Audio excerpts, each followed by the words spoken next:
อยู่ใต้อำนาจความโลภความโกรธความหลงตกอยู่ใต้อำนาจโลภะโทสะโมหะหมดถ้าตลับใดเราไม่มีถ้าตลับใดที่เรายังไม่ได้ฝึกจิตเราก็จะวกวนไปมาวกไปวนมาวกไปวนมาอยู่กับความแก่ความเจ็บความตายในพวกเราทั้งหลายเราต้องพิจารณาอย่าได้หลงทางอย่าได้หลงผิดกลัวตายก็หมดตัวแต่ถ้าเรากลัวตายก็หมดตัวหมดซึ่งทรัพย์สมบัติปัจจัยสี่หมดทุกสิ่งทุกอย่างเหมือนลูกรักแม่รักพ่อพ่อป่วยแม่ป่วยทุ่มเททุกอย่างไร่นามีไหนเอาไปจำนองจำนำเพื่อจะให้รักษาพ่อหายเจ็บหายป่วยพวกเราทั้งหลายมันหายเจ็บหายป่วยแค่ขนาดหนึ่งเวลาหนึ่งเท่านั้นการเจ็บป่วยเป็นของธรรมดาการเจ็บป่วยเป็นของธรรมดาผู้ที่จิตของผู้รู้จะเข้าใจถ้าผู้ไม่รู้ก็จะหลงแก่หลงความเจ็บหลงความตายหลงคือก็กลัวแก่กลัวเจ็บกลัวตาย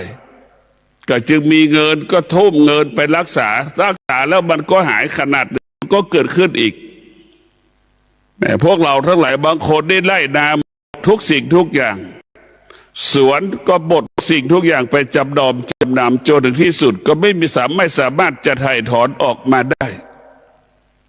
เพราะมันเกินความสามารถของเราในพวกเราทั้งหลาย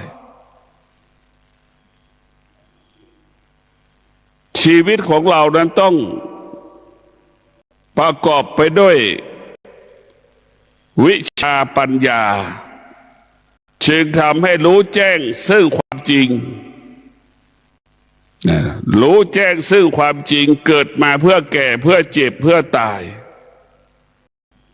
จิตเรารู้แจ้งรู้จริงระหว่างที่มันกำลังแก่กำลังเจ็บกำลังตายมันก็จะบำเพ็ญเพียรทำความงาม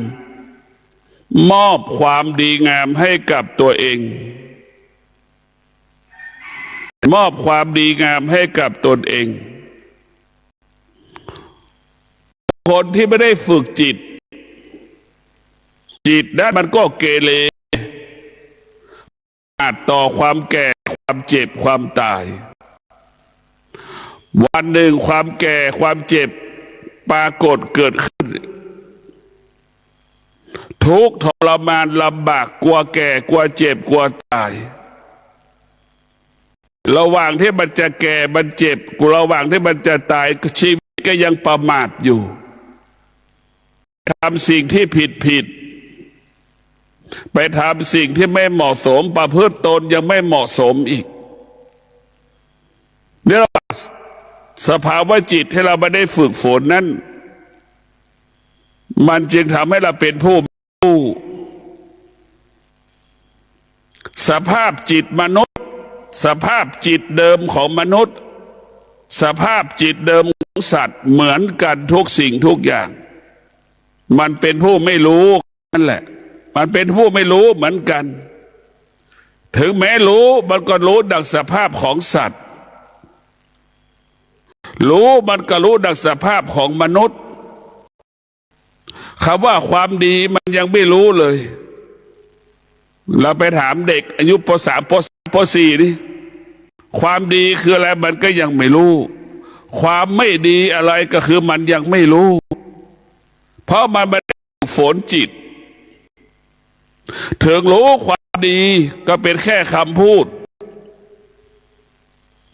รู้ความดีเราก็ยังรู้เพียงแค่คำพูดพวกเราหลายรู้ว่าเป็นมะม่วงแต่เราก็ยังไม่ได้กินมะม่วงแล้วเราจะรู้รสชาติมะม่วงได้อย่างไรว่าเป็นรสชาติเช่นใดถ้าเราไม่ได้ปฏิบัติ ถ้าเราปฏิบัติธรรมแล้วเราจะรู้ความจริงของจิตเมื่อเรากินมะม่วงแล้วเราจะรู้ความจริงของรสชาติมะม่วงว่ารสชาติมะม่วงมันเป็นแบบไหนอย่างไรทุกวันนี้เรารู้ด้วยตามันเป็นธรรมชาติพื้นฐานของมนุษย์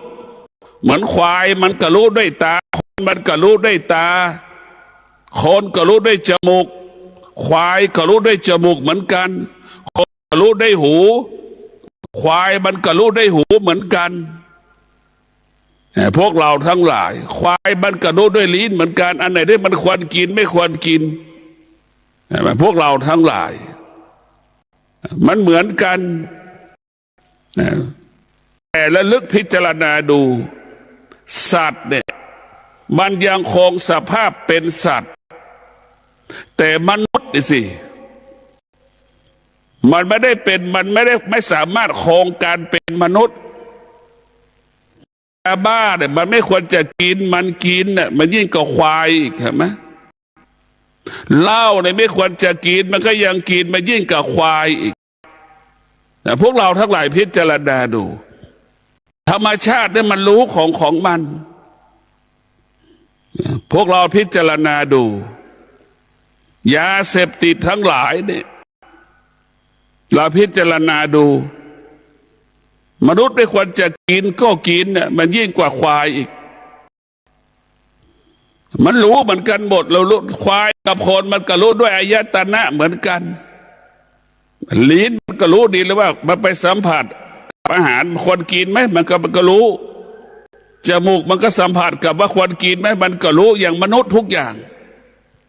แต่มนุษย์มันไม่รู้ยิ่งกว่าสัตว์อีกเพราะมนุษย์ไม่ได้ฝึกจิตเมื่อม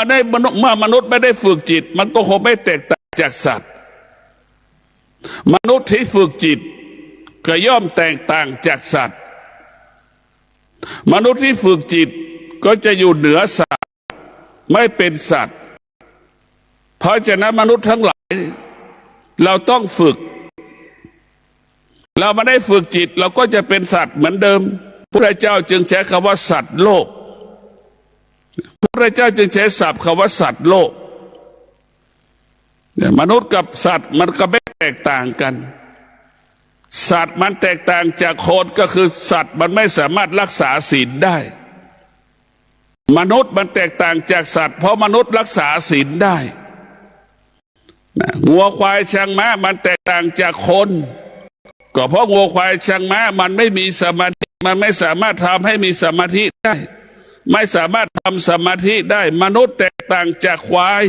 ก็เพราะมนุษย์สามารถทำให้เรามีสมาธิได้ควายมันเป็นผู้ไม่รู้มนุษย์ได้สามารถฝึกฝนให้เป็นผู้รู้ได้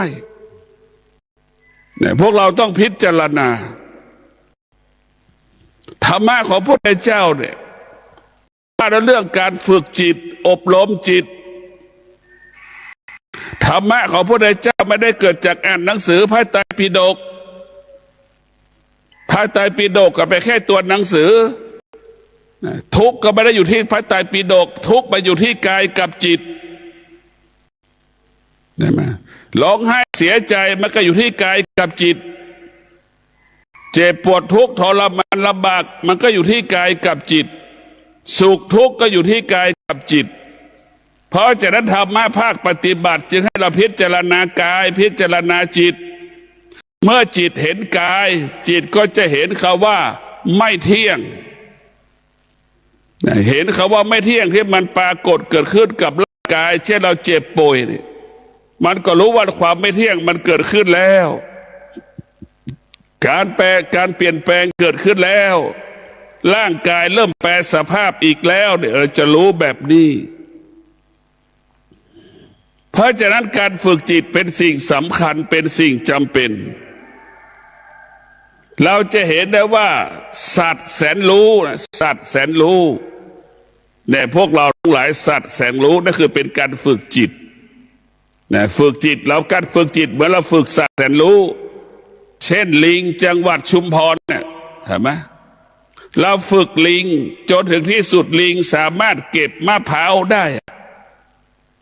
พวกเราทั้งหลายทำได้ดีกว่าคนเก็บมะพร้าวอีก เห็นไหม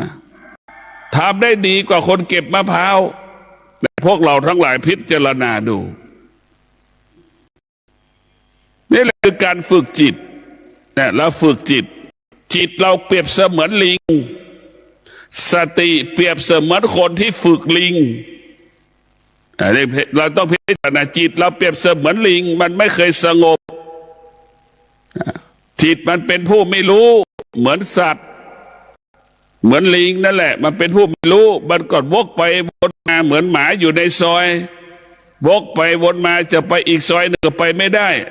เพราะมีหมาอีกกลุ่มหนึ่งเป็นเจ้าของซอยนั่นแหละพวกเราทั้งหลายเราฝึกจิตของเราดิให้จิตของเราเป็นจิตผู้รู้เหมือนลิงแสนรู้ขึ้นเก็บมะพร้าวจังหวัดชุมพรเราฝึกจิตของเราให้จิตของเราเป็นจิตผู้รู้เหมือนสุนัขแสนรู้ดมระเบิดดมยาบ้าดมตึกสตงถล่มเราต้องฝึกจิตของเราให้เป็นดั่งสุนัขแสนรู้นั่นแหละเพราะจิตเราเป็นผู้ไม่รู้เหมือนสุนัขจรจัดนั่นแหละจิตเราเป็นผู้ไม่รู้ก็เหมือนลิงเพชรบุรีลิงลพบุรีมันเกเรเห็นไหมจิตเราเป็นผู้ไม่รู้มันไม่สามารถควบคุมจิตเราได้เห็นไหมมันไม่สามารถควบคุมจิตเราได้มันจึงเป็นจิตที่เกเรเหมือนลิงลพบุรีเหมือนลิงเพชรบุรีทำลายข้าวของชาวบ้านหมดอะจิตเรามันเกเรหมดนะพวกเราจิตเราเป็นสิ่งสกปรกการฝึกจิตก็คือการทำความสะอาดของจิตศีลสมาธิปัญญาเนี่ยเปรียบเสมือนสบู่ยาสีฟันทำลายเราจะมาทำความสะอาดจิตทำเราให้จิตเราสะอาดจิตเราก็เหมือนหยกจิตเราก็เหมือนหยกที่มันอยู่ในดินเราจะต้องล้างดินที่มันติดหยกให้สะอาดเราต้องผ่าหินที่อยู่ครอบหยกออกเราจะต้องกำจัดมันพวกเราทั้งหลายจิตเรามันสกปรกเหมือนแครอทอยู่ในดินนั่นแหละพวกเราทั้งหลายเราจะเป็นต้องเอาแครอทอยู่ในดินนะออกมาชำระล้างแล้วถึงจะมาปรุงอาหารได้เราฝึกจิตเราจะต้องอาศัยศีลสมาธิปัญญาเปรียบเสมือนน้ำชำระล้างแครอทนั่นแหละศีลสมาธิปัญญาเปรียบเสมือนน้ำที่ชำระล้างแครอทให้มันสะอาดสามารถกินได้เมื่อเรามีศีลมีสมาธิมีปัญญาชำระล้างร่างกายชำระล้างจิตใจเราได้เราจะอยู่ได้อย่างมีความสุขเรากินแครอทนั่นแหละเหมือนนำแครอทมาปรุงอาหารแครอทมาเป็นอาหารกินได้แบบนั้นแหละพวกเราทั้งหลายกินแล้วเป็นสุขถ้าเราเอาศีลสมาธิมาชำระล้างร่างกายของเรากินก็เป็นสุขนอนก็เป็นสุขตื่นก็เป็นสุขเพราะเรามีสติอยู่กับศีลมีสติอยู่กับสมาธิมีสติอยู่กับปัญญาเมื่อเรามีสติมีสมาธิมีปัญญาแล้วพวกเราทั้งหลายมันจะทำให้เรานั้นคำว่าสงบมันจะทำให้เรานิ่งมันจะทำให้เราเข้าใจความจริงเห็นความจริงจิตของเราไม่ได้รับการฝึกฝนมันก็เหมือนเด็กที่อ่านกอไก่ขอไข่ไม่ได้เหมือนผู้ใหญ่ไม่รู้ตัวหนังสือไม่อ่านไม่สามารถอ่านหนังสือได้นั่นแหละจิตเราไม่ได้ฝึกก็เหมือนผู้ใหญ่ที่ไม่ได้อ่านหนังสืออ่านหนังสือไม่ได้นั่นคือสภาพจิตไม่ได้ฝึกคนที่ฝึกจิตก็เหมือนเด็กเรียนกอไก่ขอไข่อ่าน ABD นั่นแหละนั่นคือจิตที่ฝึกเราจะฝึกแบบนั้นจนให้จิตเป็นจิตผู้รู้คือสามารถอ่านออกเขียนได้จิตผู้รู้ก็จะรู้แบบนั้นแหละรู้ว่าไฟมันร้อนมันก็จะไม่จับไฟจะไม่อยู่ใกล้ไฟจะรู้แบบนี้เหมือนคนทุกคนรู้ว่าไฟมันร้อนนะแต่จะไม่อยู่ใกล้ไฟเพราะฉะนั้นพวกเราทั้งหลายทุกมันเป็นของร้อนหมดร่างกายของมันเป็นของร้อนทั้งสิ้นตาของเราก็เป็นของร้อนสุขทุกข์พอใจไม่พอใจก็ตาหูจมูกลิ้นกายใจ ความโลภความโกรธความหลงโลภะโทสะโมหะก็อยู่ที่ตาของเราเป็นสื่อกลางจึงทำให้เกิดสุขทุกข์อยู่ที่ตาหูของเราก็เป็นเช่นนั้นจมูกของเราก็เป็นเช่นนั้นลิ้นของเราก็เป็นเช่นนั้นกายของเราก็เป็นเช่นนั้นจิตของเราก็เป็นเช่นนั้นเพราะฉะนั้นเรามาฝึกจิตเมื่อจิตเราเป็นจิตผู้รู้นี่จิตเราจะมีสติมีสมาธิมีปัญญาไปควบคุมการรับรู้ทั้งหมดไปควบคุมการรับรู้เหมือนทหารเหมือนทหารไทยที่ไปควบคุมพื้นที่ภาคอีสานตั้งแต่สระแก้วไปจนถึงอุบลราชธานีไปจนถึงศรีสะเกษมาพวกเราทั้งหลายนั่นแหละไปควบคุมกิเลสก็คือทหารเขมรนั่นแหละมากิเลสก็คือทหารเขมรกิเลสก็คือรัฐบาลเขมรเนี่ยที่มันลุกล้ำแผ่นดินไทยเรานั่นแหละเราจะต้องไปเฝ้ามันเราจะต้องติดตามกิเลสก็เปรียบเสมือนทหารเขมรที่มันลุกลานแผ่นดินไทยเราเพราะฉะนั้นพวกเราทั้งจิตของเราได้รับการฝึกฝนอบรมนี่จิตของเราจะเป็นผู้รู้ดั่งทหารรักษาแผ่นดินของเราส่วนไหนเป็นแผ่นดินของเรามันรู้ส่วนไหนไม่ได้เป็นแผ่นดินของเรามันรู้พวกเราทั้งหลายถ้าเรามีสติเราก็สามารถปกป้องอารมณ์ที่เป็นกิเลสออกไปจากชีวิตเราได้ไม่ให้กิเลสนั้นมาเข้าสู่กายเราได้นะเรามีสติเราก็จะปกป้องจิตเราได้กายเราได้ไม่ถูกความโลภความโกรธความหลงเบียดเบียนเราจะไม่ให้จิตเราตกอยู่ใต้อำนาจสิ่งต่างๆมาปรากฏเกิดขึ้นนะเพราะฉะนั้นพวกเราทั้งหลายสติสมาธิปัญญานี่เป็นหลักสำคัญที่เราจะต้องเอามาใช้ในชีวิตประจำวันโดยเฉพาะสติสมาธิปัญญานี่มันจะเป็นสมบัติของผู้ปฏิบัติมาเป็นสมบัติของผู้ปฏิบัติคนไหนไม่ปฏิบัติสิ่งเหล่านี้ก็ไม่ได้เกิดไม่ได้เป็นสมบัติผู้ที่มีสติผู้ที่มีสมาธิมีปัญญาจึงรู้ว่าสิ่งเราควรรักษาก็คือรักษาศีลสมาธิปัญญาให้อยู่คู่กับกายอยู่คู่กับจิตศีลสมาธิปัญญาเป็นอาหารของจิตศีลสมาธิปัญญาเป็นอาหารของจิตเป็นอาภรณ์ของกายเป็นอาหารของจิตเป็นอาภรณ์ของกายกายมันต้องการความงามเราก็แต่งกายให้มันแต่งกายเพราะฉะนั้นพวกเราทั้งหลายศีลสมาธิปัญญาจึงเป็นอาหารของจิตจึงเป็นอาภรณ์ของกายบุคคลที่มีสติมีสมาธิมีปัญญาจึงรู้ว่าสิ่งที่เราควรรู้ก็คือเกิดแก่เจ็บตายสิ่งที่เราควรรู้สิ่งที่เราควรเข้าใจก็คือเกิดแก่เจ็บตายสิ่งที่เราควรเข้าถึงก็คือเกิดแก่เจ็บตายสิ่งที่เราควรอยู่เหนือมันก็คืออยู่เหนือเกิดแก่เจ็บตายทุกวันนี้เราอยู่ภายใต้เกิดแก่เจ็บตายเรามาฝึกจิตมาอบรมจิตจิตของเราเป็นจิตผู้รู้จะอยู่เหนือความตาย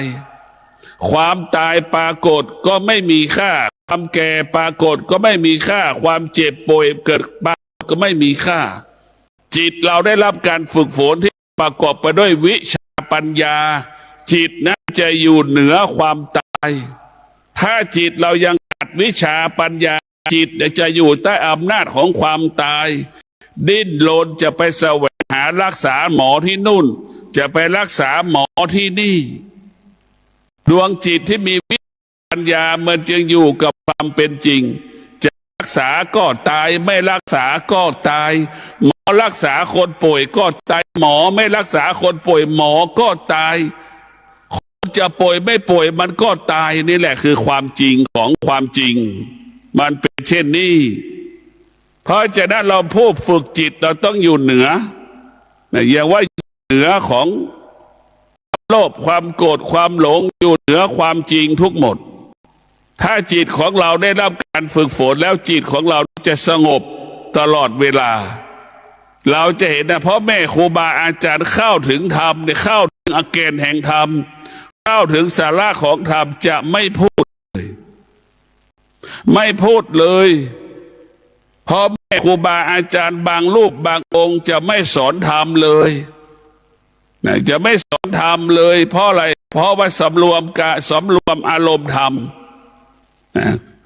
สำรวมธรรมเอาธรรมไว้ที่กายเอาธรรมไว้ที่จิตถ้าเราสอนธรรมในจิตเราก็ส่งออกนอกอีกเมื่อเราสอนธรรมจิตเราจะเห็นธรรมชาติ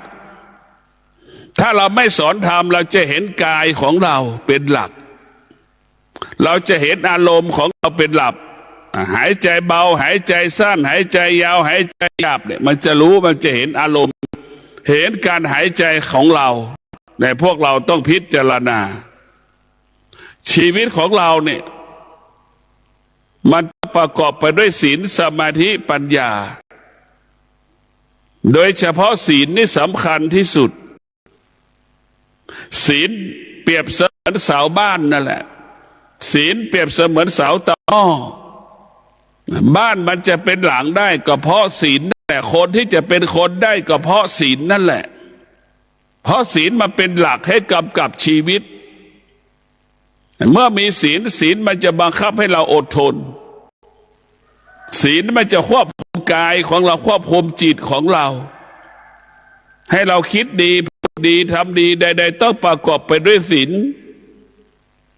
ดังที่เราเกิดมาแล้วคิดดีพูดดีทำดีนะ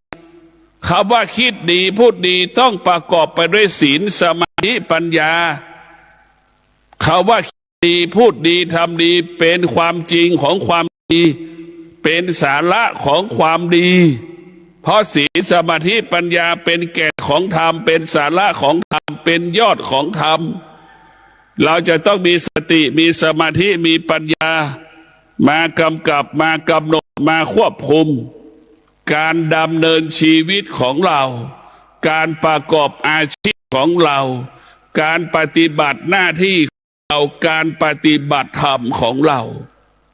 ทุกคนใช้สติใช้สมาธิเสมอเหมือนกันหมดเนี่ยพวกเราทั้งหลายใช้ได้ทุกอย่างธรรมะของพระพุทธเจ้าทำไร่ทำนาก็ต้องมีสติมีสมาธิลูกจ้างนายจ้างต้องมีสติมีสมาธินายกรัฐมนตรีก็ต้องมีสติมีสมาธิปลัดกระทรวงอธิบดีผู้ว่ารองผู้ว่าองค์กรของรัฐก็จะเป็นต้องมีสติมีสมาธิจะทำให้ทำงานคล่องแคล่วว่องไวทำอะไรก็ง่ายทำอะไรก็สะดวกเมื่อเรามีสติมีสมาธิของยากกลายเป็นของง่ายของหนักเป็นของเบาอย่างเงี้ยคนที่มีสติมีสมาธิมีปัญญาจะพัฒนาก็ง่ายจะแก้ปัญหาใดๆก็สะดวกสมใจดังใจปรารถนาสมใจทุกอย่างแต่พวกเราต้องมีสติพิจารณากายกับจิตเป็นเหตุให้เกิดธรรมะกายกับจิตเป็นเหตุให้เกิดธรรมะธรรมะเกิดขึ้นที่กายกับจิตกายกับจิตเป็นสิ่งที่ดีเป็นสิ่งที่ประเสริฐเป็นสิ่งที่มีค่าที่มีความหมายเพราะฉะนั้นพวกเราทั้งหลายจึงได้พิจารณาว่ากายกับจิตของเรานี่มันเป็นต้นกำเนิดของธรรมพระพุทธเจ้าเห็นธรรมก็คือเห็นกายพระพุทธเจ้าได้เป็นพุทธเจ้าก็เพราะพระพุทธเจ้าเห็นจิตของตนเองนี่แหละเห็นกายเห็นจิตเห็นกายเห็นจิตก็คือเห็นธรรมเพราะธรรมมาอยู่ที่กายของเราธรรมะอยู่เหนือธรรมชาติพวกเราเข้าใจด้วย ธรรมชาติมันแปลงร่างกายของเราเป็นธรรมชาติเรามาฝึกจิตให้จิตเราอุดมสมบูรณ์ด้วยธรรมะ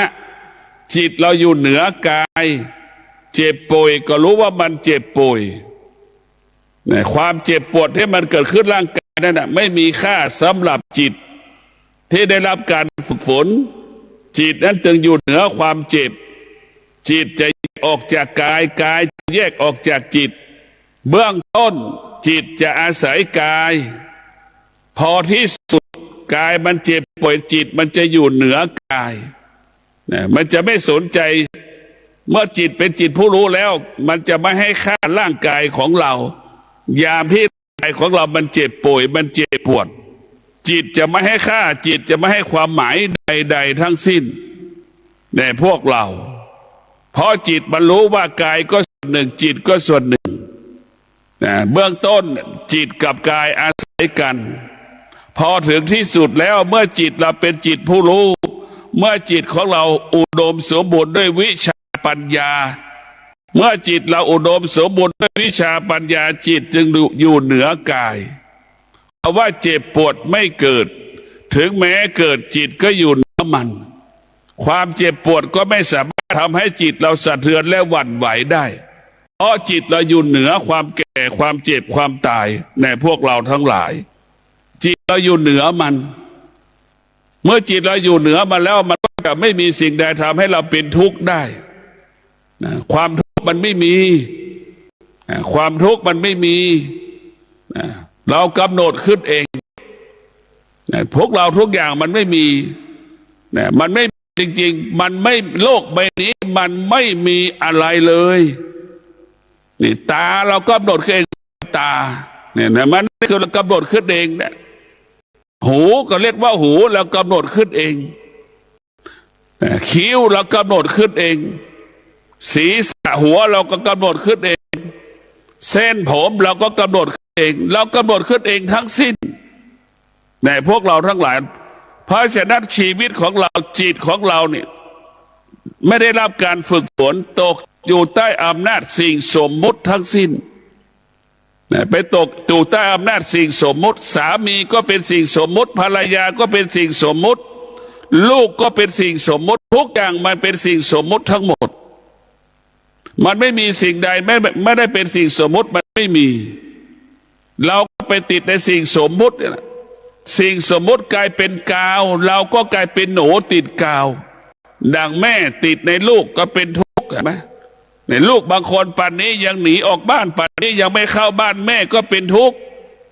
สามีภรรยาสามีบางคนภรรยาออกบ้านตั้งแต่ตอนเย็นไปเข้าบ้านก็เป็นทุกข์ภรรยาบางคนบัดนี้ก็ยังเป็นทุกข์เพราะสามียังไม่เข้าบ้านอย่างเงี้ยมันเป็นทุกข์หมด